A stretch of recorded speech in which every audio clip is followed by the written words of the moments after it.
సుఫలము అంటే ఏంటో తెలుసుకోవాలంటే ముందుగా మీరు కొంత క్షేత్ర విశేషం తెలుసుకోవాలి. అందరూ ఇక్కడ ఉన్న స్వామిని చూడండి.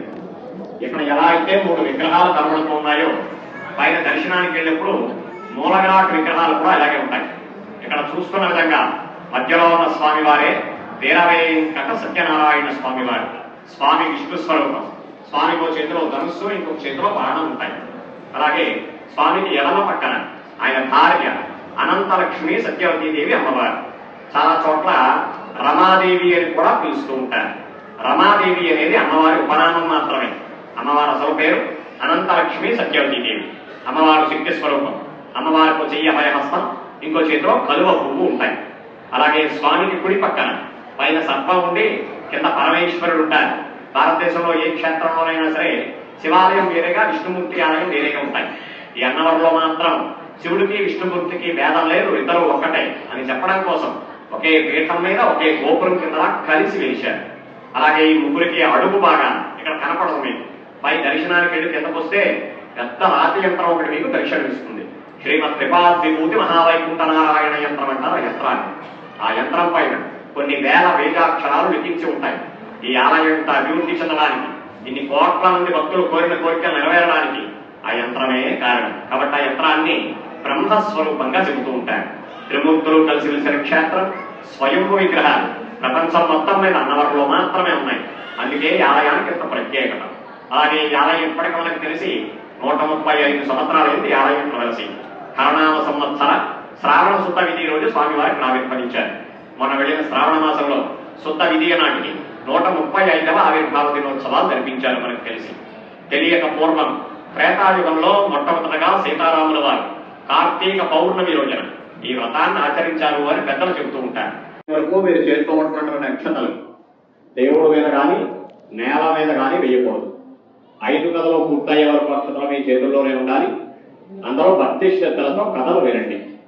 ఓం ఏకదానేం శారణ్యే పుణ్యశౌనకాదయ ప్రపంచంలోనే సర్వే సూతం పౌరాణికం ఖలు. పూర్వకాలమున నారద మహాముని లోక కళ్యాణార్థం అన్ని లోకములు తిరుగుతూ అనంతరం భూలోకానికి వచ్చి ఉన్నారట. అక్కడ ప్రజలు ఎలా ఉన్నారా అంటే అనేక పాప కార్యాలు చేస్తూ అనేక దుఃఖములతో కూడి ఉన్నారు.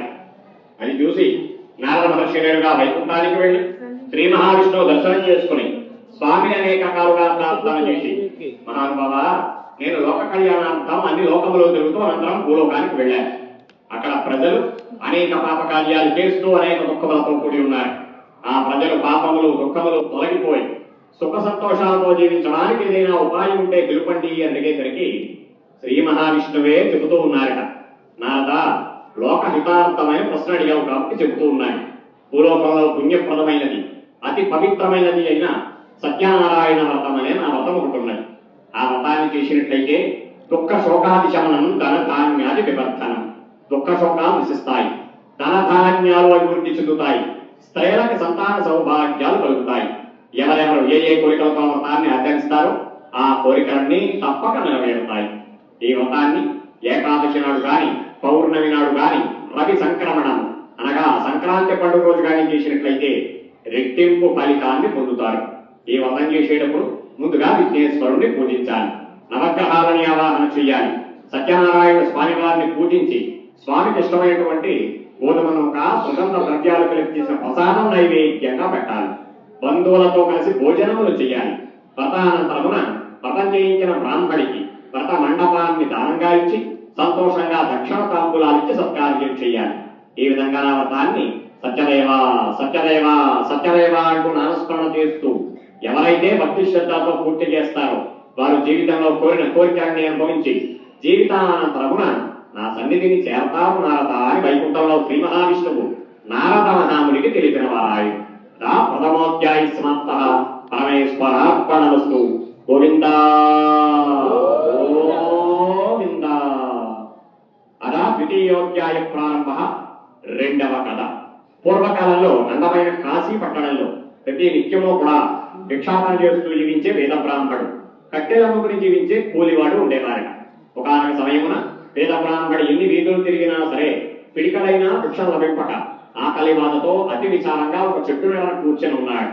అదేవిధంగా కట్టెలతో పమ్ముడవక కూలివాడు కూడా అదే చెట్టు మీద కూర్చొని విచారిస్తూ ఉన్నాడు. వారి ఇరువురు కూడా పూర్వజన్మలో చేసుకున్న పుణ్యం వల్ల భగవంతునికి వారి ఇరువురిపైన జాలి కలిగి ఒక ముసలి బ్రాహ్మణ రూపంలో ఆ చెట్టు వద్దకే వచ్చి బ్రాహ్మణోత్తమ ఓయి కాస్త రెక్కలమ్ముకునేవాడా, మీరు ఇరువురు కూడా సత్యనారాయణ స్వామి వారి వ్రతాన్ని చేసినట్లయితే మీ కష్టములన్నీ తొలగిపోతాయని వ్రత విధానమంతా కూడా వారి ఇరువురికి తెలిపి స్వామివారి దిగ్గురుడి వ్రతాన్ని చేయించి స్వామి అక్కడే అంతర్ధానం చెందారట. స్వామి అనుగ్రహం వల్ల బ్రాహ్మడు గడ్డెలమ్ముకునేవాడు శీఘ్రకాలంలోనే అష్టైశ్వర్యాలతో తొలతొడుతూ ఉన్నారట.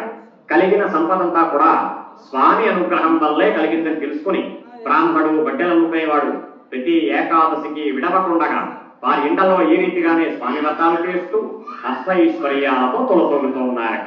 అదా ద్వితీయోధ్యాయ సమాప్త. పరమేశ్వరార్పణమస్తు.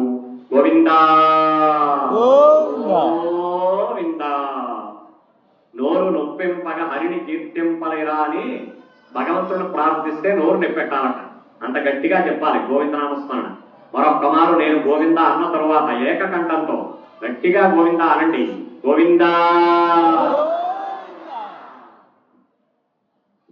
కథ తృతీయోధ్యాయ ప్రారంభ. మూడవ కథ. పూర్వకాలంలో ఉల్కాముకో మహారాజా భద్రశీలానదీ తీరే సత్యవ్రతమాచరే. పూర్వకాలమున ఉల్కాముకుడు అనే మహారాజు గారు భద్రశీల అనే నదీ తీరాన తన భార్యతో కలిసి ఈ రీతిగానే స్వామివారి వ్రతాన్ని ఆచరిస్తూ ఉన్నారు. అదే నది మీద సాధువు అనే షావుకారు గారు వెడుతూ రాజుగారు చేస్తున్న వ్రతం చూసి నది ఒడ్డుకు వచ్చి, మహారాజా మీకు ధనముంది, రాజ్యం ఉంది, ఇక దేనికోసం మీరు వ్రతాన్ని చేస్తూ ఉన్నారు, ఇది ఏ దేవుని యొక్క వ్రతం అని అడిగేసరికి మహారాజు చెబుతూ ఉన్నారట, ఓ ఈ షావుకారు, నీవు చెప్పిన విధంగానే నాకు ధనమున్నది, రాజ్యం ఉన్నది, అపుత్రస్య గతిన్నాస్తి, నా తరువాత నా రాజ్యాన్ని పాలించడానికి నాకు సంతానం లేదు, సంతానం కోసం నేను ఈ నది ఒడ్డున కోరిన కోరికలు తీర్చేటువంటి అన్నవరవాసుడైన సత్యనారాయణ స్వామి వారి వ్రతాన్ని చేస్తున్నాను అని చెప్పేసరికి షావుకారు చాలా సంతోషించి, రాజా మీకే కాదు నాకు కూడా సంతానం లేదు, నాకు సంతానం ఎప్పుడైతే కలుగుతుందో అప్పుడు నేను కూడా ఈ వ్రతాన్ని ఆచరిస్తానని వ్రత విధానమంతా కూడా తెలుసుకొని తను ప్రసాదం తిని తన భార్య లీలావతికి ప్రసాదం పట్టుకెళ్ళి పెట్టారు షావుకారు గారు. సత్యనారాయణ స్వామి వారి ప్రసాద మహిమ వల్ల షావుకారు భార్య లీలావతి శీఘ్రకాలంలోనే గర్భం ధరించి నవమాసాలు మోసి చక్కనైన ఆడపిల్లని కన్నదట. అమ్మాయికి బారసాల సమయంలో కళావతి అనే నామకరణం కూడా చేశారట. నామకరణం అయితే చేశారు కానీ స్వామి వ్రతాన్ని అమ్మాయి వివాహ సమయానికి వాయిదా వేసి వ్యాపార నిత్యార్థం వెళ్లిపోయారు షావుకారు గారు. చాలా కాలం వ్యాపారం చేసి చేసి ఇంటికి తిరిగి వచ్చేసరికి యుక్త వయస్సుకు వచ్చిన కుమార్తె కనిపించిందట. కుమార్తెను చూసి వివాహం చేయదలచి ఒక దూతను పిలిచి కాంచనము అనే పట్టణం నుంచి చక్కనైన షావుకారు కుమారుని తీసుకొచ్చి వాళ్ళ కులాచార ప్రకారంగా 8వ ఏటనే అమ్మాయికి వివాహం జరిపించారట. వివాహ సమయంలో భార్య షావుకారు గారికి వ్రతం గురించి జ్ఞాపకం చేసిందట. భార్యకి ఏమాత్రము కోపం రాకుండా, ఎప్పటికే వివాహానికి చాలా ధనం ఖర్చు పెట్టేశాం, వ్రతం అంటే దానాలు ధర్మాలు చెయ్యాలి కాబట్టి వ్రతాన్ని ఇంకోసారి చేద్దాంలే అని డబ్బున్న అల్లుడుచ్చనే గర్భం చేత స్వామికి నమస్కారమైనా చెయ్యకుండా అల్లుడిని వెంట పెట్టుకుని చంద్రకేతు మహారాజు గారు పరిపాలించేటువంటి రత్నసవనపురం అనే నగరానికి వ్యాపారం కోసం అల్లుడు మామ వెళ్ళిపోయారట. అప్పుడు భగవంతుడు అనుకుంటూ ఉన్నాడట, ఓహో మానవుల్ని కష్టంలో అట్టే విడితేనే భగవంతుడు అనేవాడు జ్ఞాపకానికి వస్తాడు, కాబట్టి షావుకారు కుటుంబానికి నా వ్రతం గుర్తొచ్చేంత వరకు మహర్ దుఃఖం భవిష్యసి, గొప్పమైన దుఃఖములు కలుగుగాక అని శపించారట. ఆ శాప ప్రభావం వల్ల చంద్రకేతు మహారాజు గారి కోటలో ఒక సత్రంలో మామ అల్లుడు నిద్రిస్తూ ఉండగా మామ అల్లుడు అవలేనిద్దరు మాయ దొంగ రాజుగారి ధనాగారంలో ప్రవేశించి ధనాన్ని దొంగిలించుకు వచ్చి మామ అల్లుళ్ళంతా విడిచిపెట్టి మాయ దొంగలు మాయమైపోయారట. వెనకాల తరుముకొస్తున్న రాజ భటులు షావుకారు దగ్గర ధనాన్ని చూసి వాళ్ళని దొంగలుగా భావించి రాజుగారి వద్దకు తీసుకెళ్లి, రాజా రాత్రి మన కోటలో దొంగలు ప్రవేశించారు, ఇదిగో ధనము వీళ్లే దొంగలు, కాబట్టి సభ విచారణ చేసి వీరిద్దరిని ఖైదు చెయ్యండి అని చెప్పేసరికి రాజుగారు స్వామివారి మాయ వల్ల సభ విచారణ చెయ్యకుండానే ధనాన్ని ధనాగారంలో ఉంచండి, వారిద్దరిని చెరసాలలో పడేయండి అని ఆజ్ఞ ఇచ్చి పంపించి వేశారట. ఇక్కడ ఎలా ఉండగా ఇంటి దగ్గర తల్లి కుమార్తెల పరిస్థితి ఎలా ఉన్నాయా అంటే ఇంట్లో వస్తు సామాగ్రంతా కూడా దొంగల దొంగలింపబడి తినడానికి తిండి లేక కట్టుకుందామా అంటే మారు వస్త్రం కూడా లేక తల్లి కుమార్తె ఇంటింటా భిక్షమెత్తుకుంటూ జీవిస్తూ ఉన్నారట. ఒకనొక సమయంలో కూతురు కళావతి ఒక బ్రాహ్మణింటో వ్రతం జరుగుతుండగా అక్కడే ఉండి తను ప్రసాదం తిని తల్లికి ప్రసాదం పట్టుకెళ్ళి పెట్టేసరికల్లా పూర్వ వృత్తాంతమంతి గుర్తొచ్చింది ఆ తల్లి లీలావతికి. అమ్మాయి మాకు సంతానం లేని సమయంలో సంతానం కలిగితే సత్యదేవుని వ్రతాన్ని చేస్తానన్నాను. నీవా మాకు కలిగావు. నీ బారసాల సమయంలోనూ వివాహ సమయంలోనూ వ్రతాన్ని వాయిదా వేస్తూ వచ్చానే తప్ప ఇంతవరకు వ్రతం పూర్తి చేయలేదు. అందుకే మనకి ఇన్ని కష్టాలు కలుగుతున్నాయేమో అని కుమార్తెకి వ్రతం గురించి తెలిపి, సత్యదేవ మహానుభవ, నా భర్త అల్లుడు ఎప్పుడైతే క్షేమంగా ఇంటికి తిరిగి వస్తున్నారనే వార్త వింటాము, ఆ వార్త విన్న వెంటనే మా శక్తి కొలది నీ వ్రతం చేస్తాం స్వామి అని ప్రార్థన చేశారు తల్లి కుమార్తె. ఆ ప్రార్థనకి స్వామి చాలా సంతోషించిన వారై ఆనాడు రాత్రి చంద్రకేతు మహారాజు గారి స్వప్నంలో కనిపించి, రాజా నీ చెరసాల్లో బాధపడుతున్నారే, వారు దొంగలు కాదు, మామా అల్లుళ్ళు, నా శాప ప్రభావం వల్ల నీ చెరసాల్లో బందీలుగా ఉన్నారు. వారిని వెంటనే విడిపించి వారి దేశానికి పంపించివే. లేదు రాజు అని గర్వించావో నిన్ను నీ రాజ్యాన్ని క్షణమాత్రంలో నాశనం చేస్తాను సుమా అని చెప్పేసరికి రాజుగారు వెంటనే నిద్రులేచి భయభ్రాంతులై మరణోదయాన్నే సభ ఏర్పాటు చేసి షావుకారును రప్పించి కొత్త వస్త్రాలిచ్చి తీసుకున్న ధనానికి రెట్టింపు ధనం ఇచ్చి మీ దేశానికి వెళ్ళి రండి అని ఆజ్ఞ ఇచ్చి పంపించి వేశారట. అదా తృతీయోధ్యాయ సమాప్త. పరమేశ్వరార్పణస్తు. గోవిందా.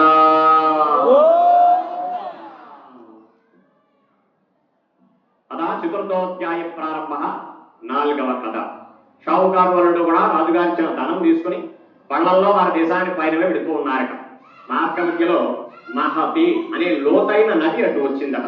పళ్లలో ధనమంతా కూడా పడవల్లోకి మార్చుకుంటూ ఉన్నారట.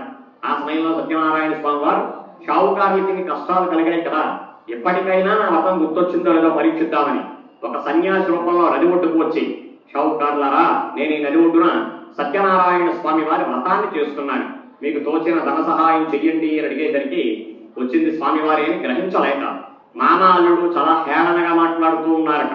పోయి సన్యాసి, నీవు నిజమైన సన్యాసిలా లేవు, మా పళ్లలోనూ పడవల్లోనూ ధనం అనుకున్నావేమో, వ్యాపారం కోసం ఆకులు తేగలో తీసుకెళ్తున్నామని అసత్యం పలికారట. సన్యాస రూపంలో వచ్చిన స్వామి చెబుతూ ఉన్నారట, షావుకారులారా, ఎందుకయ్యా అసత్యం పలుకుతూ ఉన్నారు? నా కళ్ళ ముందే పళ్లలో ధనం పడవల్లోకి మార్చుకుంటూ ఉన్నారు. దైవ కార్యక్రమానికి కొంత ధనం దానం చేయండి అని అడిగితే దానం లేదు పొమ్మని ఆకులు తేగలో అసత్యం పలికారు కాబట్టి సత్యం భవతు తేవతః, మీ నోటి వెంబట ఏ మాటలైతే వచ్చినవో అవే నిజమగుగాక అని శపించి ఒక చెట్టు నడన కూర్చుని తపస్సు చేసుకుంటూ ఉన్నారట. బళ్లల్లోనూ పడవల్లో ధనంతా ఆకులు తేలుగా మారిపోవడం చూసి మామా అల్లుళ్ళిద్దరూ మోర్చ చెంది కొంతసేపటి తెలివి తెచ్చుకుని స్వామి వద్దకి వెళ్లి కాళ్ళపై పడి శాస్త్రాంగ నమస్కారం చేసి పరిపరి విధాల ప్రార్థన చేసేసరికల్లా స్వామి చాలా సంతోషించిన వారై వారి ధనం వారు తిరిగి ఇచ్చి వ్రతం గురించి కూడా జ్ఞాపకం చేసి స్వామి అక్కడ అంతర్ధానం చెందారట. స్వామి అనుగ్రహంతో షావుకారులిద్దరూ పళ్లల్లో ధనమంతా పడవల్లోకి మార్చుకుంటూ మేమిద్దరం క్షేమంగానే ఉన్నాం, ఇంటికి తిరిగి వస్తున్నామనే వార్త ఇంటి దగ్గర తెలపమని ఒక దూతల ముందు ఇంటికి పంపించారట. దూత ఇంటికి వెళ్లి తల్లి కుమార్తెలందరికీ కూడా వాళ్ళ భర్తల యొక్క క్షేమ వార్త తెలుపగానే అనుకున్న ప్రకారం తల్లి లీలావతి, కూతురు కళావతి కూడా వారి శక్తి కొలది స్వామి వ్రతాన్ని చేశారట. తల్లి లీలావతి వ్రతం చేసి ప్రసాదం తిని నలుగుండుకు వెళ్ళిందట. కూతురు కళావతి మాత్రం వ్రతమా చేసింది, భర్తను చూద్దామనే తొందరలో స్వామి ప్రసాదాన్ని అశ్రద్ధ చేసి వ్రతాన్ని అసంపూర్ణంగా పూర్తి చేసి నలుగుండుకు వెళ్ళిందట. ఆమెపై స్వామి ఆగ్రహించి తన భర్త సమేతంగా తేలి ఉన్న పడవను అందరూ చూస్తుండగానే మేట నుంచి వేశారట. ఎంత వెతికినా కనపడలేదట. భర్తలేని జీవితం స్త్రీ కూడా అని తను కూడా తన భర్తతో పాటు నీళ్లలో దిగి సతీ సహగమనం చేసి చనిపోవడానికి కళావతి సిద్ధమవుతుండగా ఆమె పతిభక్తికి మెచ్చుకున్న స్వామి ఆకాశవాణిగా చెబుతూ ఉన్నారట. పోయి షావుకారు, ఎందుకయ్యా నీ కుమార్తె అనవసరంగా చనిపోతూ ఉన్నది, నా వ్రతం చేయడం ఎంత ముఖ్యమో నా ప్రసాదం స్వీకరించడం కూడా అంతే ముఖ్యం. అటువంటి పవిత్రమైన ప్రసాదాన్ని అశ్రద్ధ చేసి రావడం వల్లే తనకింత కష్టం కలిగింది అని తెలిపేసరికి షావుకారు మరలా తన కుమార్తె ఇంటికి తీసుకెళ్లి ప్రసాదం తినిపించి తీసుకొచ్చేసరికల్లా యథాతథంగా తన భర్తతో తేలి ఉన్న పడవను చూసి అందరూ చాలా సంతోషించి ఇంటికి వెళితే మళ్ళీ వ్రతం గురించి మర్చిపోతామేమో అని ఆ నది ఒడ్డునే దంపతీ సమేతంగా స్వామి వ్రతాలు చేసి అష్టైశ్వర్యాలతో తొలతొగుతూ ఉన్నారట. అదా చతుర్థోధ్యాయ సమాప్త. పరమేశ్వరార్పణమస్తు. గోవిందా.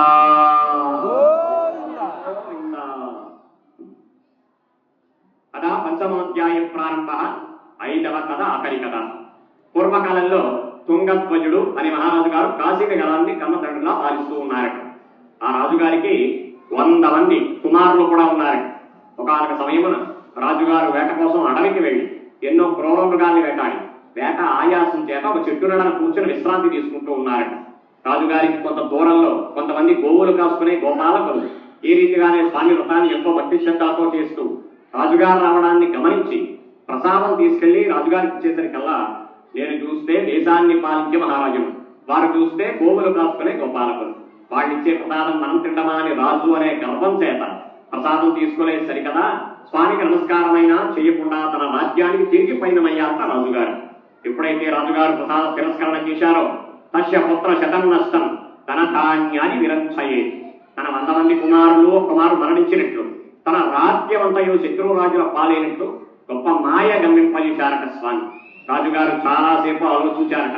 అసలు శత్రువులే లేదు నాకు, అలాంటిది నా రాజ్యాన్ని శత్రువులు స్వాధీనం చేసుకోవడం ఏంటి?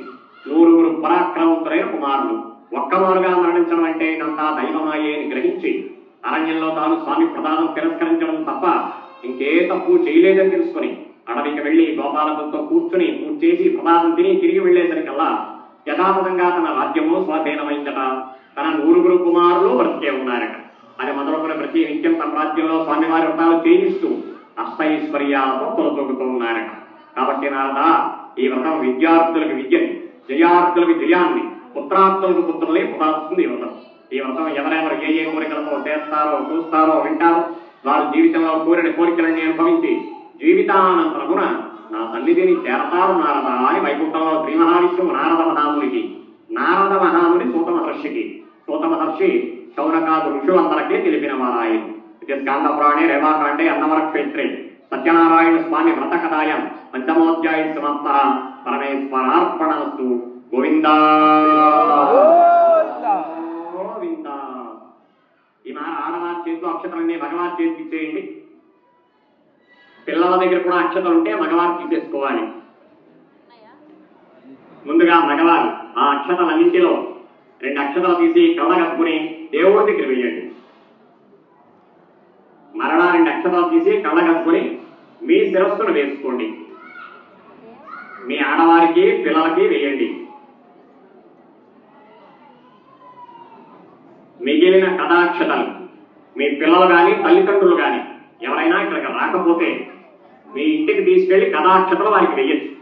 అవసరం అనుకున్న వారు కథాక్షతలు జాగ్రత్త పెట్టుకోండి. అవసరం లేకపోతే దేవుడి దగ్గరే వేసేయాలి.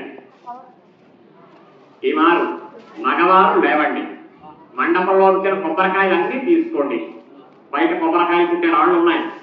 కొబ్బరికాయలన్నీ కొట్టేసి ఈ కోరికతో వ్రతాన్ని ఆచరించారు అని మీ కోరికలు స్వామికి చెప్పుకొని దర్శనం అంతా పూర్తయి బయటకు వచ్చిన తర్వాత ఎవరి చేతితో పడుతున్న ఫలం వారే తినాలి. ఒకరి ఫలం ఇంకొకరు మార్చుకోకూడదు.